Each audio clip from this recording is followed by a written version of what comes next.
Spirit of the Bleak Season Fight Strategy. The Spirit of the Bleak Season mini-boss is one of the basic fights in the game.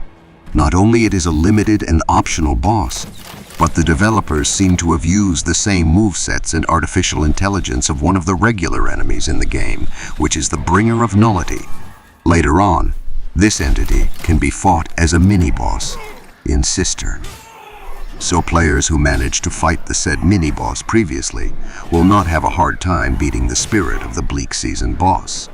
After successfully soul-flaying all the required stigma, soul-flay the last stigma located in the center of the area, and the Spirit of the Bleak Season will spawn.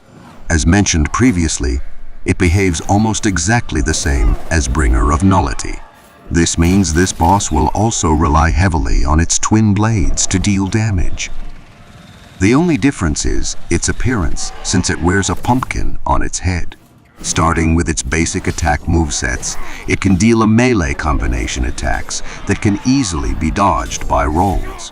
It tends to deal with 3 strikes of melee attacks that have slow delays in between. Players can counter this move by dodging backward, avoiding each melee attack, and countering after the 3rd attack.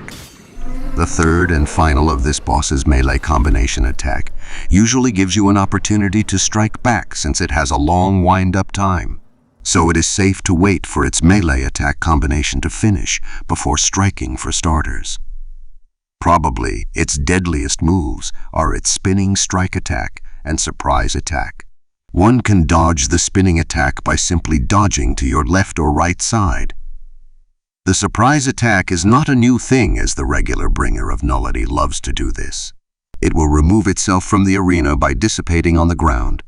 In a short period of time, players will not be able to deal damage to this boss while not in the arena.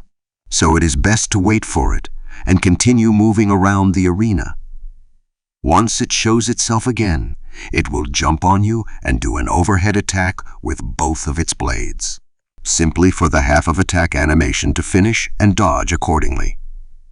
A backward dodge simply works. Note that both spinning attack and surprise attack have a long wind-up time, so you can deal a decent amount of damage if the boss does these moves. When this boss does a spinning attack, it will form a stance where it spins and uses its blades, forming a vertical spinning slash that can be dangerous when not avoided. One can easily be avoided by rolling either to your left or right and countering afterward. One thing to note is that this boss has a tendency to close the gap on you by doing dual blade swipe attack, which can be surprising at times.